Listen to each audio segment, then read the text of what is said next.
प्यारे भक्तों, क्या आप जानते हैं महाशिवरात्रि का व्रत रखने से जीवन में बदलाव आता है?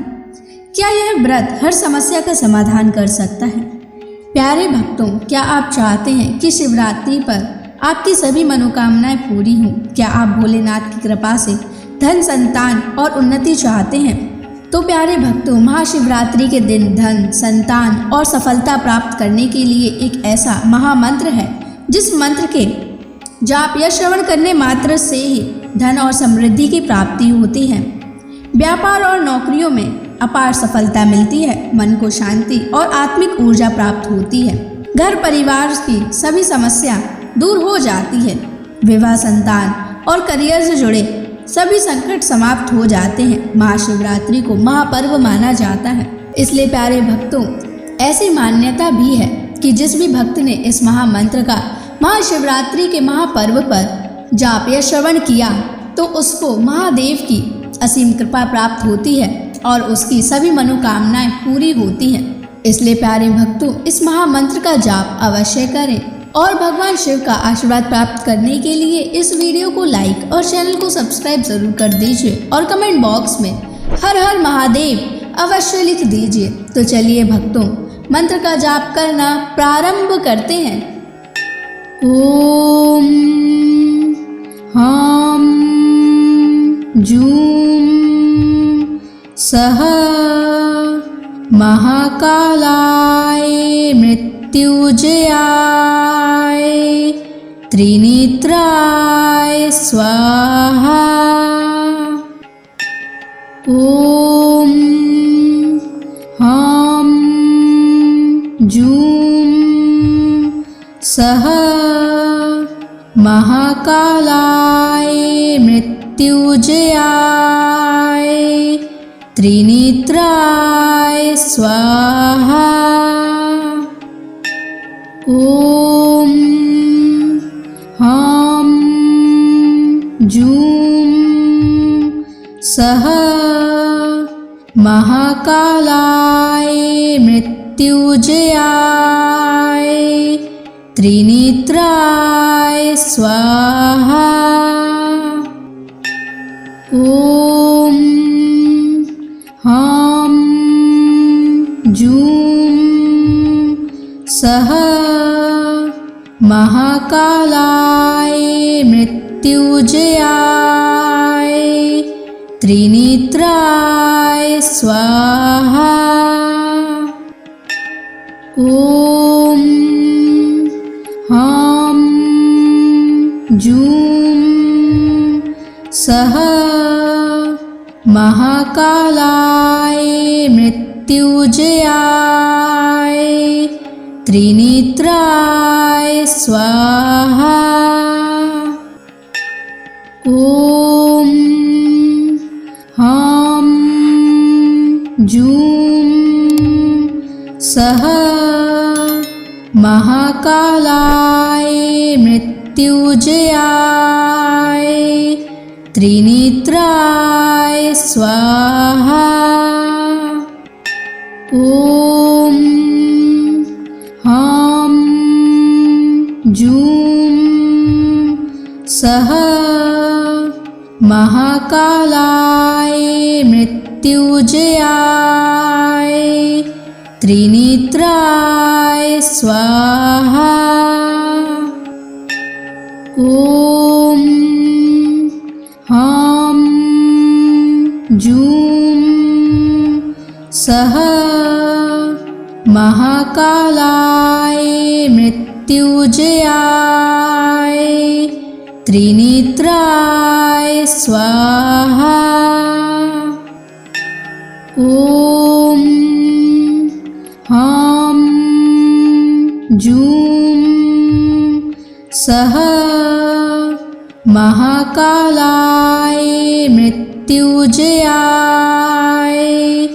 त्रिनेत्राय स्वाहा। ओम हां जूं सह महाकालाय मृत्युंजयाय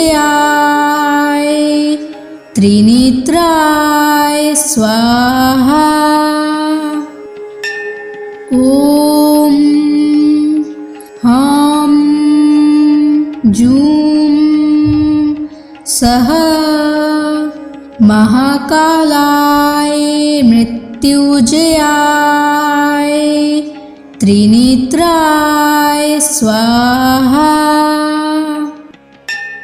ॐ ह्रां जूं सः महाकालाय मृत्युंजयाय त्रिनेत्राय स्वाहा। ॐ ह्रां जूं सः महाकालाय मृत्युंजयाय त्रिनेत्राय स्वाहा। ॐ ह्रां जूं सः महाकालाय मृत्युंजयाय त्रिनेत्राय स्वाहा। ॐ ह्रां जूं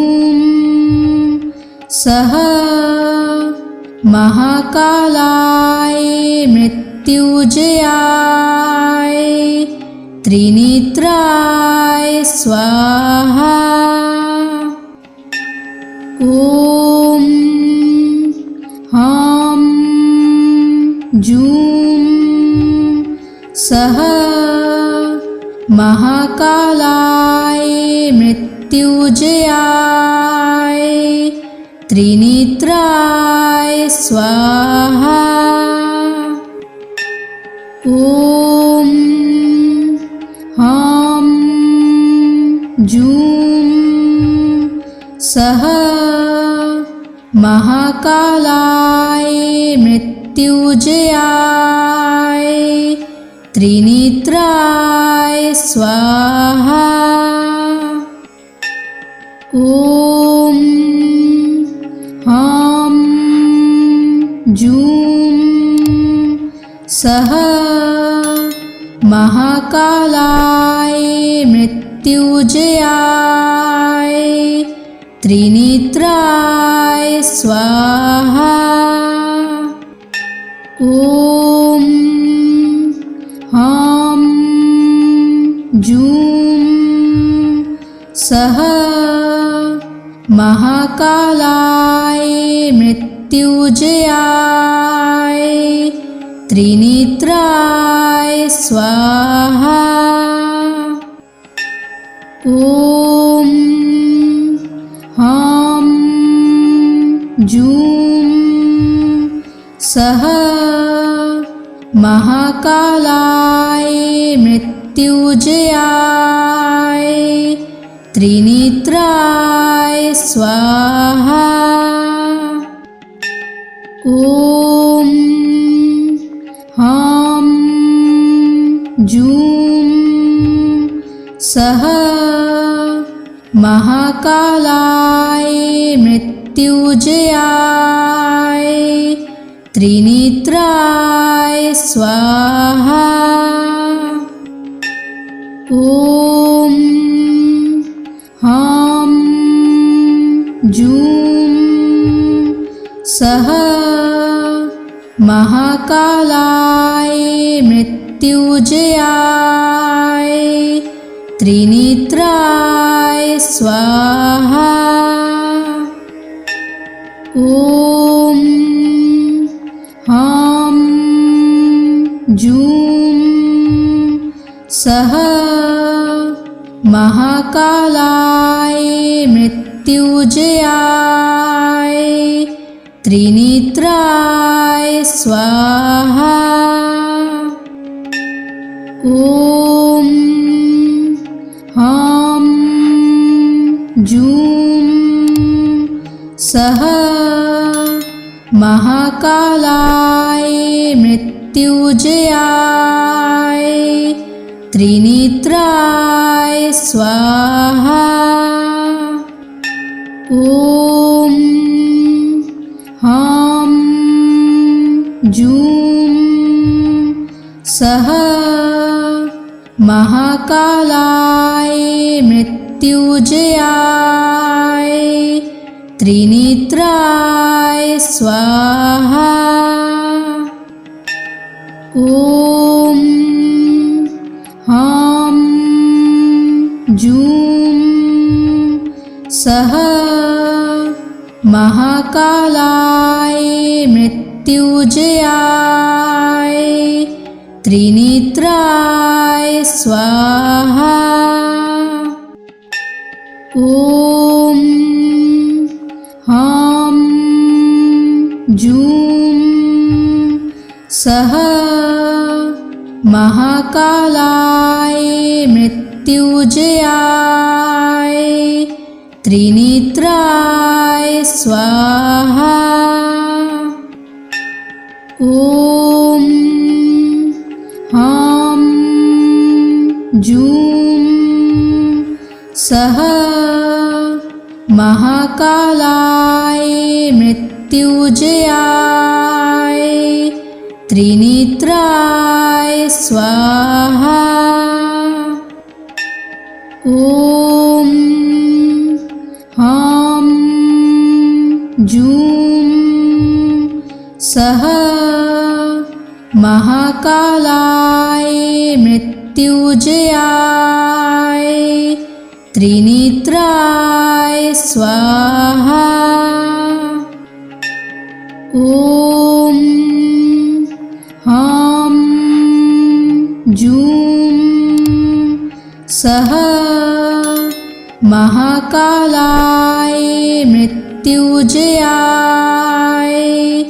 त्रिनेत्राय स्वाहा। ॐ ह्रां जूं सः महाकालाय मृत्युजयाय त्रिनेत्राय स्वाहा। ॐ ह्रां जूं सः महाकालाय मृत्युजयाय त्रिनेत्राय स्वाहा। ॐ ह्रां जूं सः महाकालाय मृत्युजयाय त्रिनेत्राय स्वाहा। ॐ ह्रां जूं सः महाकालाय मृत्युजयाय त्रिनेत्राय स्वाहा। ॐ ह्रां जूं सः महाकालाय मृत्युजयाय त्रिनेत्राय स्वाहा। ॐ ह्रां जूं सः महाकालाय मृत्युजयाय त्रिनेत्राय स्वाहा। ॐ ह्रां जूं सः महाकालाय मृत्युजयाय त्रिनेत्राय स्वाहा। ॐ ह्रां जूं सः महाकालाय मृत्युंजयाय त्रिनेत्राय स्वाहा। ॐ ह्रां जूं सः महाकालाय मृत्युंजयाय त्रिनेत्राय स्वाहा। ॐ ह्रां जूं सः महाकालाय मृत्युंजयाय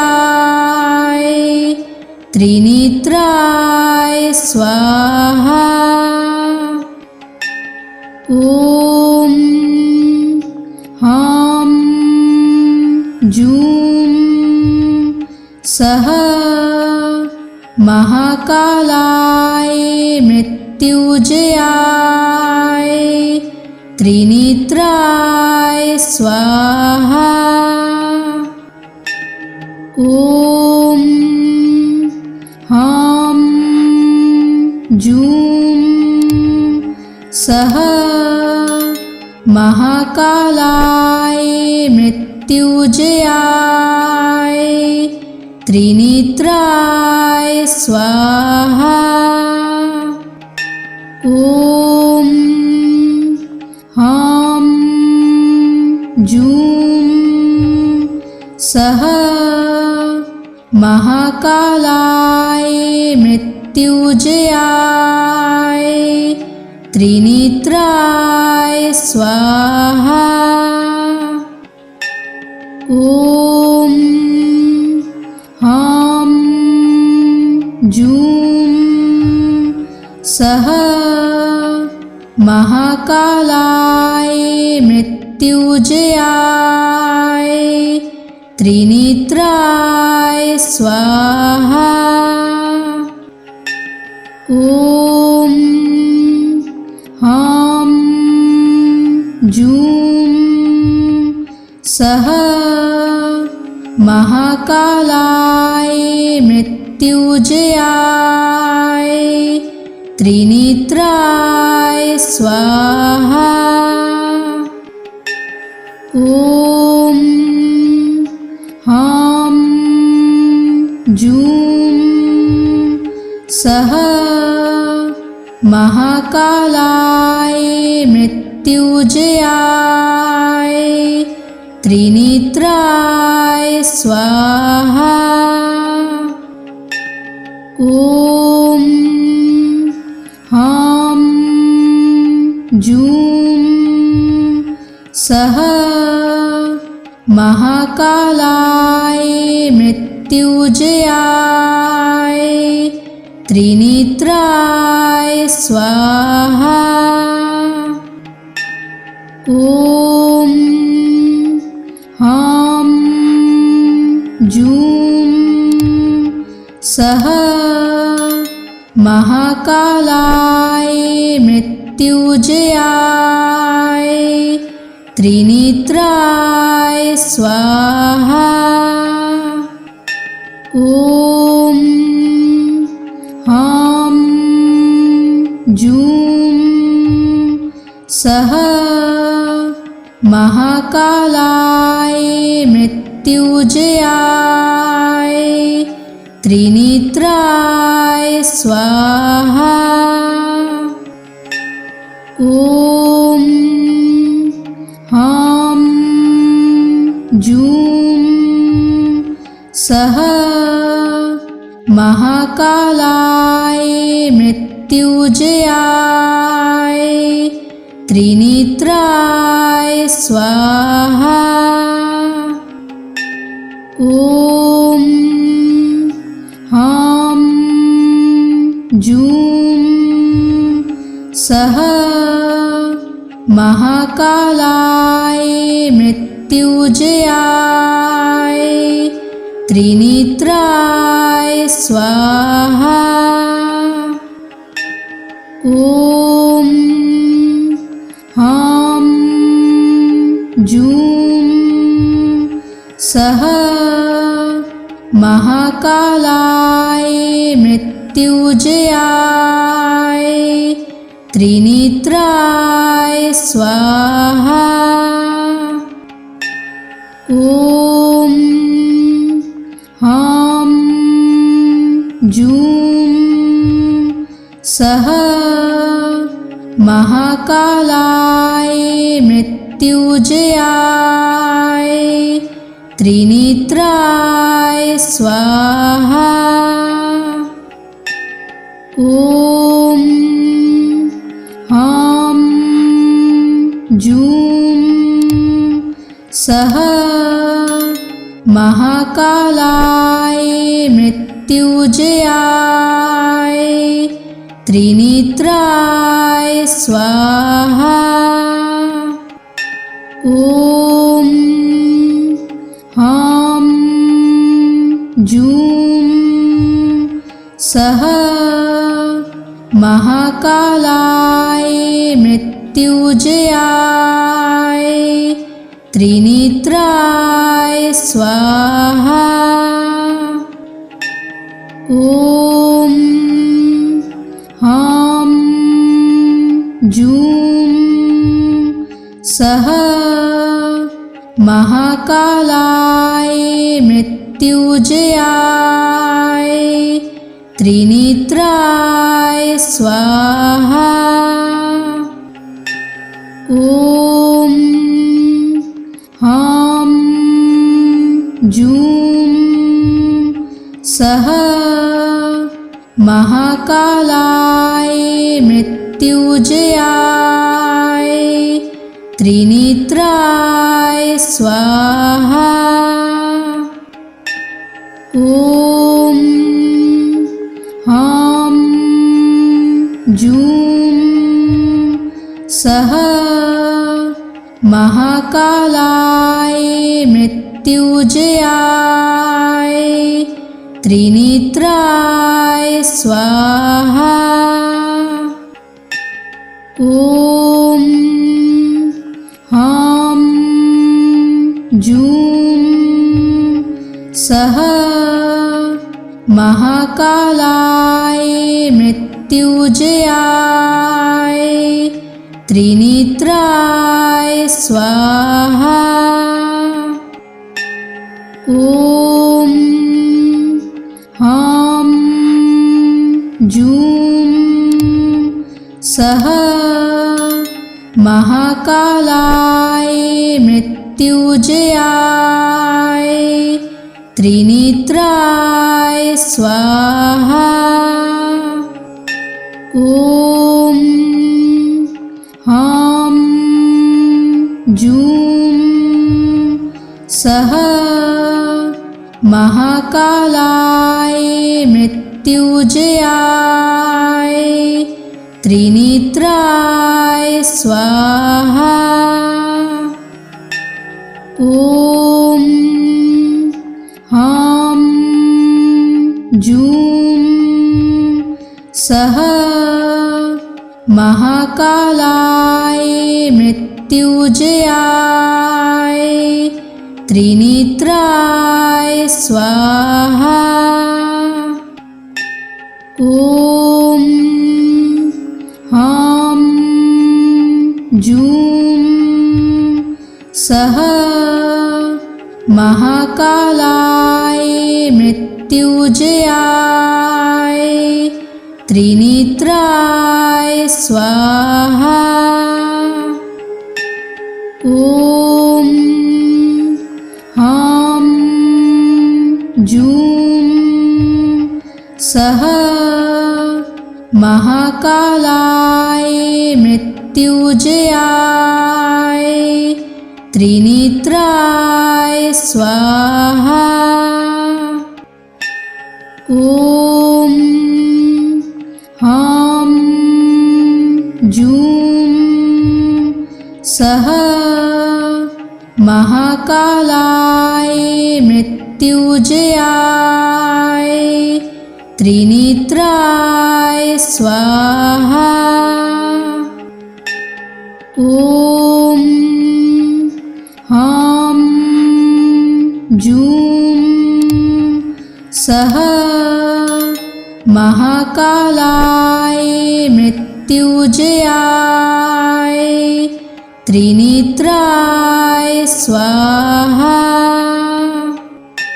ॐ ह्रां जूं सः महाकालाय मृत्युंजयाय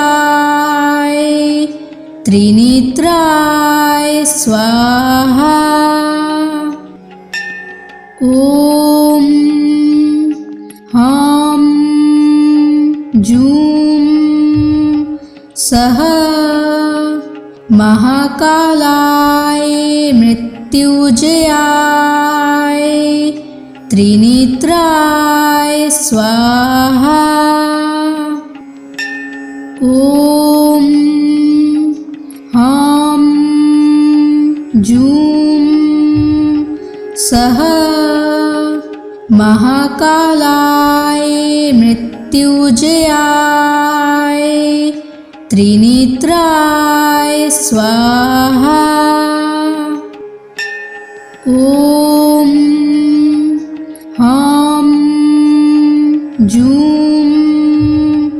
सः महाकालाय मृत्युंजयाय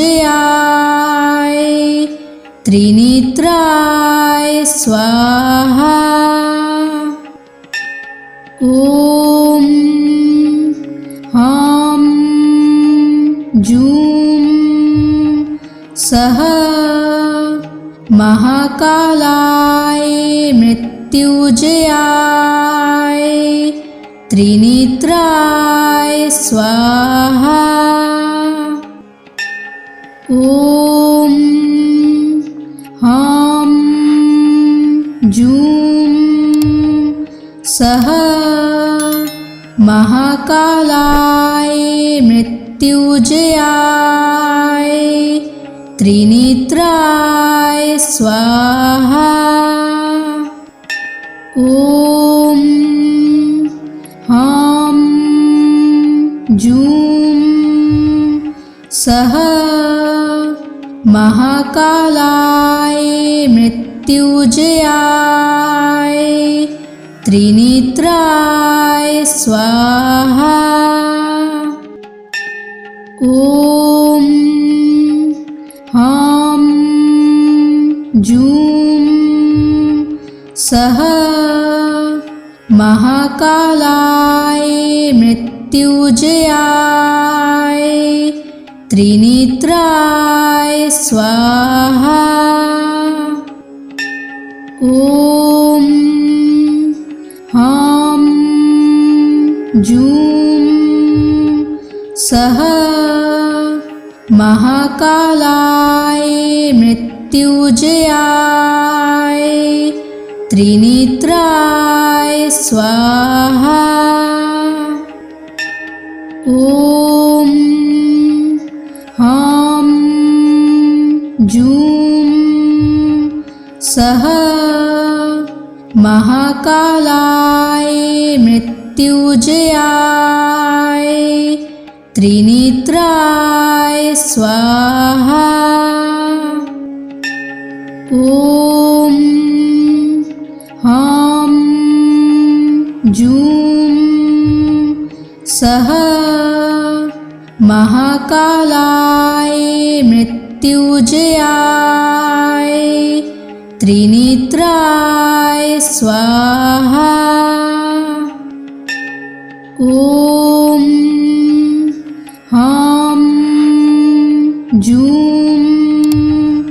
सः महाकालाय मृत्युंजयाय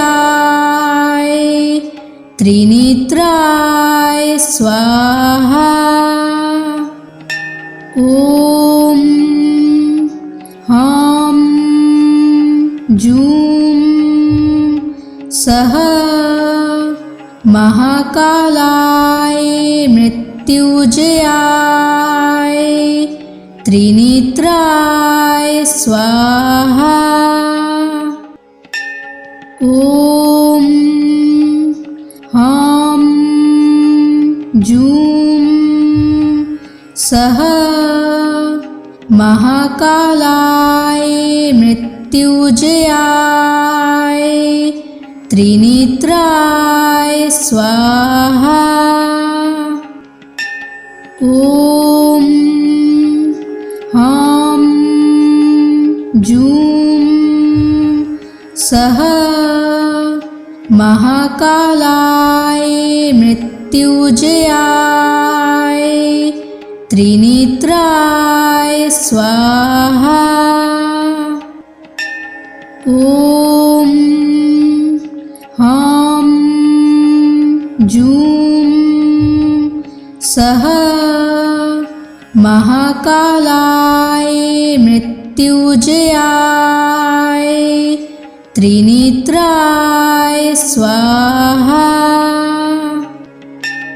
ॐ ह्रां जूं सः महाकालाय मृत्युजयाय त्रिनेत्राय स्वाहा। ॐ ह्रां जूं सः महाकालाय मृत्युजयाय त्रिनेत्राय स्वाहा। ॐ ह्रां जूं सः महाकालाय मृत्युजयाय त्रिनेत्राय स्वाहा। ॐ ह्रां जूं सः महाकालाय मृत्युजयाय त्रिनेत्राय स्वाहा। ॐ ह्रां जूं सः महाकालाय मृत्युजयाय त्रिनेत्राय स्वाहा। ॐ ह्रां जूं सः महाकालाय मृत्युजयाय त्रिनेत्राय स्वाहा। ॐ ह्रां जूं सः महाकालाय मृत्युजयाय त्रिनेत्राय स्वाहा। ॐ ह्रां जूं सः महाकालाय मृत्युजयाय त्रिनेत्राय स्वाहा। ॐ ह्रां जूं सः महाकालाय मृत्युजयाय त्रिनेत्राय स्वाहा। ॐ ह्रां जूं सः महाकालाय मृत्युजयाय त्रिनेत्राय स्वाहा। ॐ ह्रां जूं सः महाकालाय मृत्युजयाय त्रिनेत्राय स्वाहा। ॐ जूं सः महाकालाय मृत्युंजयाय त्रिनेत्राय स्वाहा। ॐ ह्रां जूं सः महाकालाय मृत्युंजयाय त्रिनेत्राय स्वाहा। ॐ ह्रां जूं सः महाकालाय मृत्युंजयाय त्रिनेत्राय स्वाहा। ॐ ह्रां जूं सः महाकालाय मृत्युंजयाय त्रिनेत्राय स्वाहा। ॐ ह्रां जूं सः महाकालाय मृत्युंजयाय त्रिनेत्राय स्वाहा। ॐ ह्रां जूं सः महाकालाय मृत्युंजयाय त्रिनेत्राय स्वाहा। ॐ ह्रां जूं सः महाकालाय मृत्युंजयाय त्रिनेत्राय स्वाहा।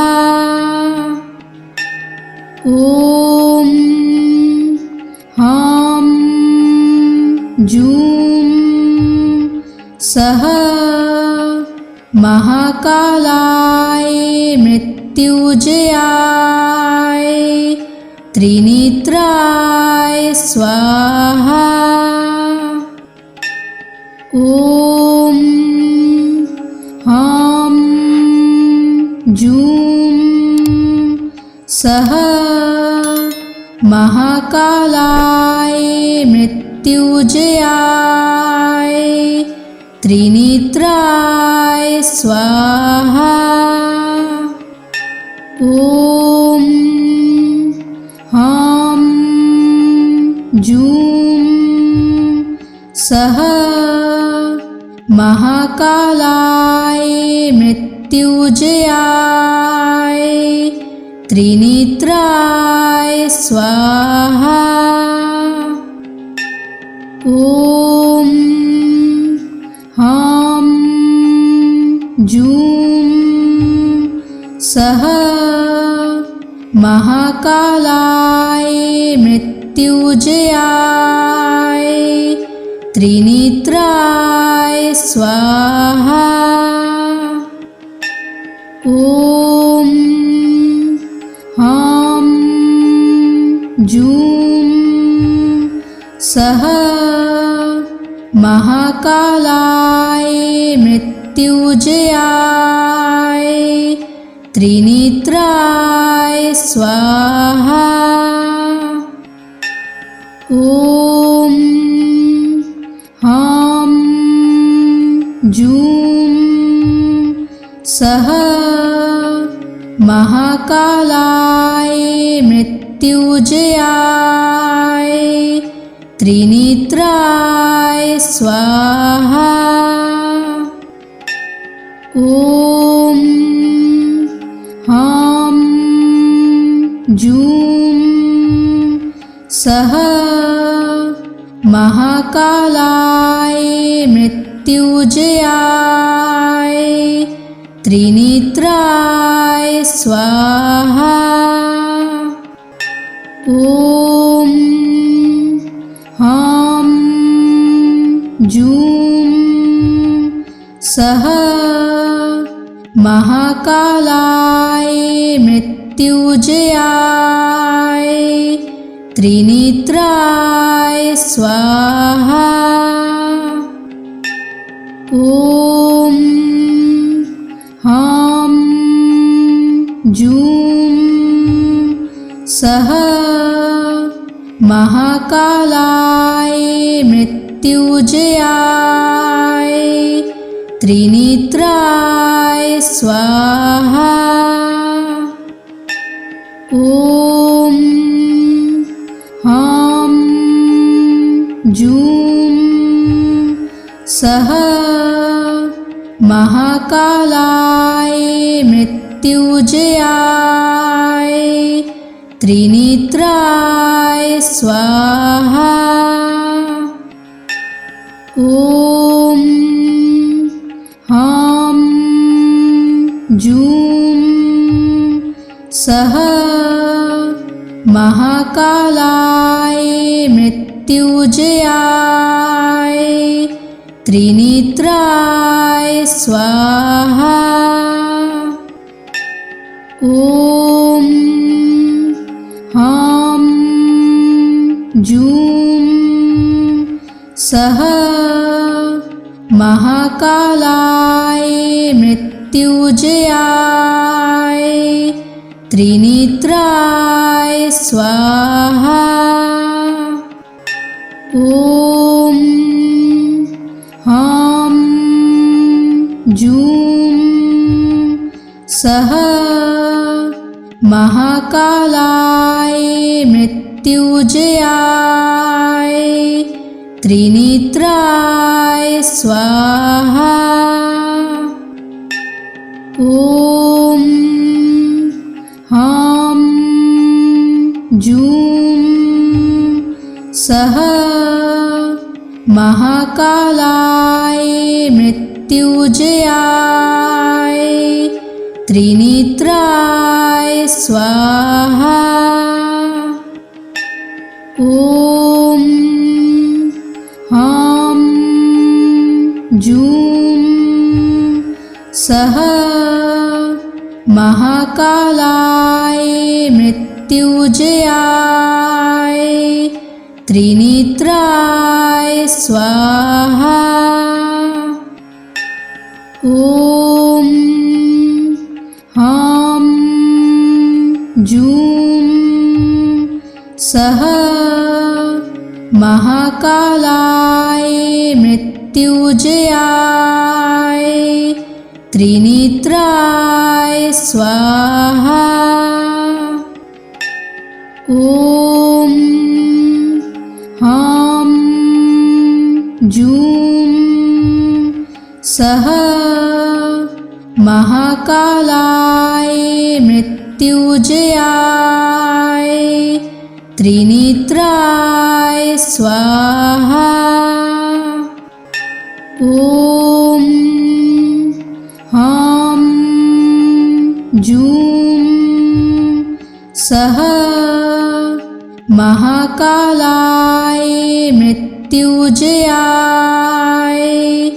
त्रिनेत्राय स्वाहा।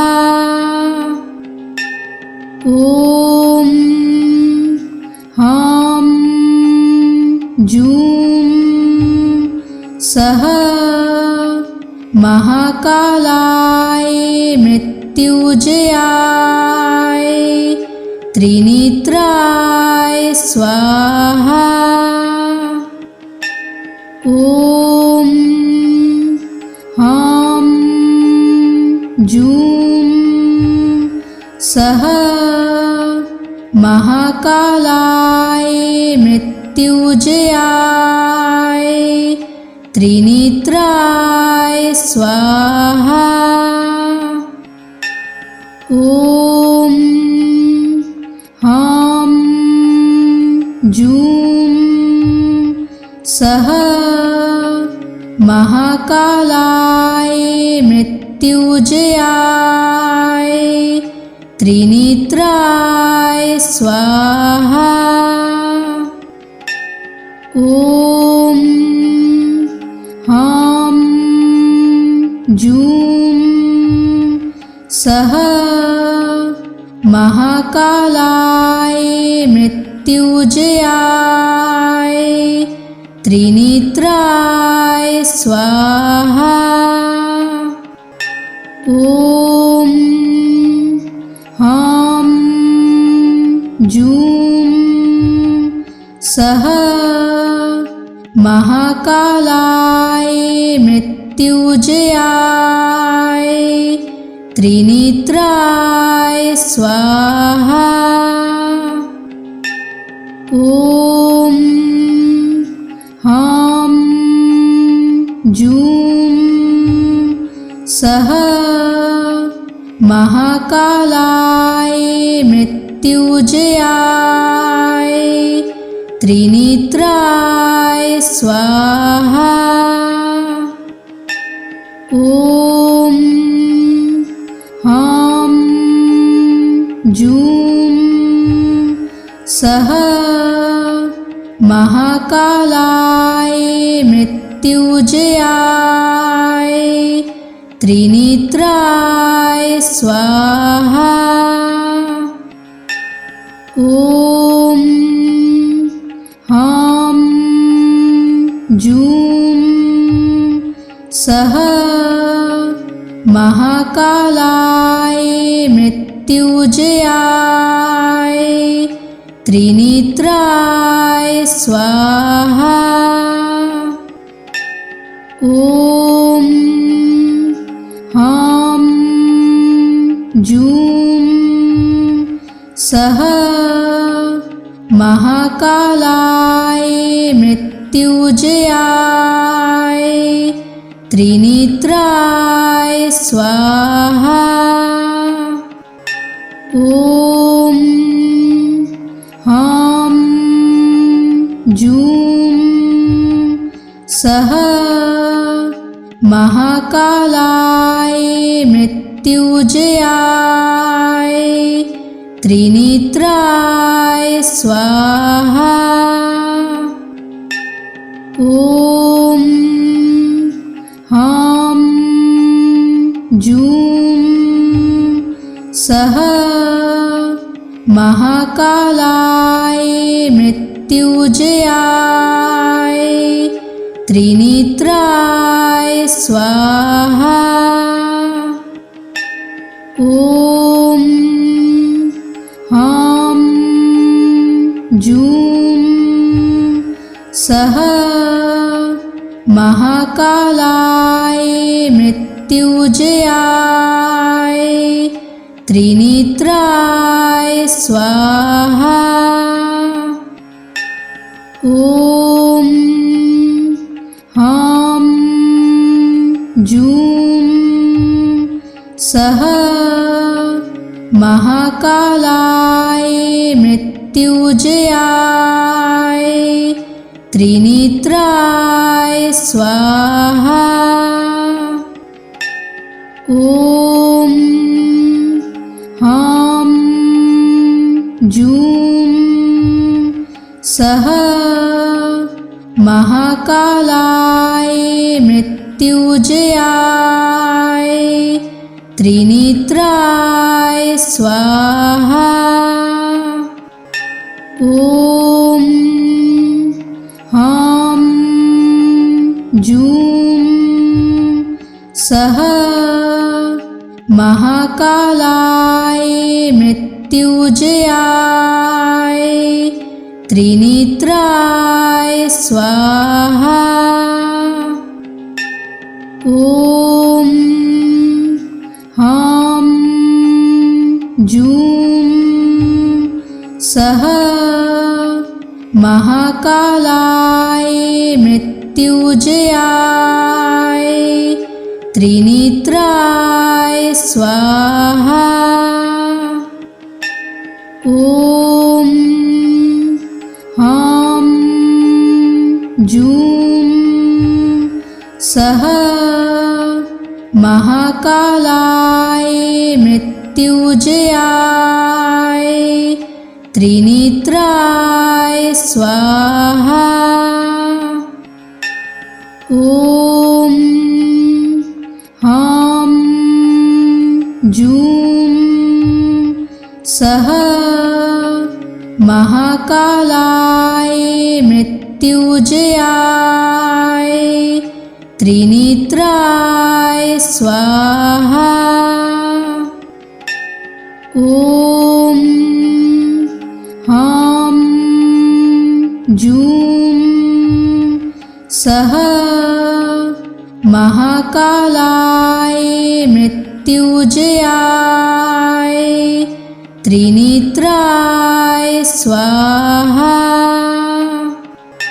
ॐ ह्रां जूं सः महाकालाय मृत्युंजयाय त्रिनेत्राय स्वाहा। ॐ ह्रां जूं सः महाकालाय मृत्युंजयाय त्रिनेत्राय स्वाहा। ॐ ह्रां जूं सः महाकालाय मृत्युंजयाय त्रिनेत्राय स्वाहा। ॐ ह्रां जूं सः महाकालाय मृत्युंजयाय त्रिनेत्राय स्वाहा। ॐ ह्रां जूं सः महाकालाय मृत्युंजयाय त्रिनेत्राय स्वाहा। ॐ ह्रां जूं सः महाकालाय मृत्युंजयाय त्रिनेत्राय स्वाहा। ॐ ह्रां जूं सः महाकालाय मृत्युंजयाय त्रिनेत्राय स्वाहा। ॐ ह्रां जूं सः महाकालाय मृत्युंजयाय त्रिनेत्राय स्वाहा। ॐ ह्रां जूं सः महाकालाय मृत्युंजयाय त्रिनेत्राय स्वाहा। ॐ ह्रां जूं सः महाकालाय मृत्युंजयाय त्रिनेत्राय स्वाहा।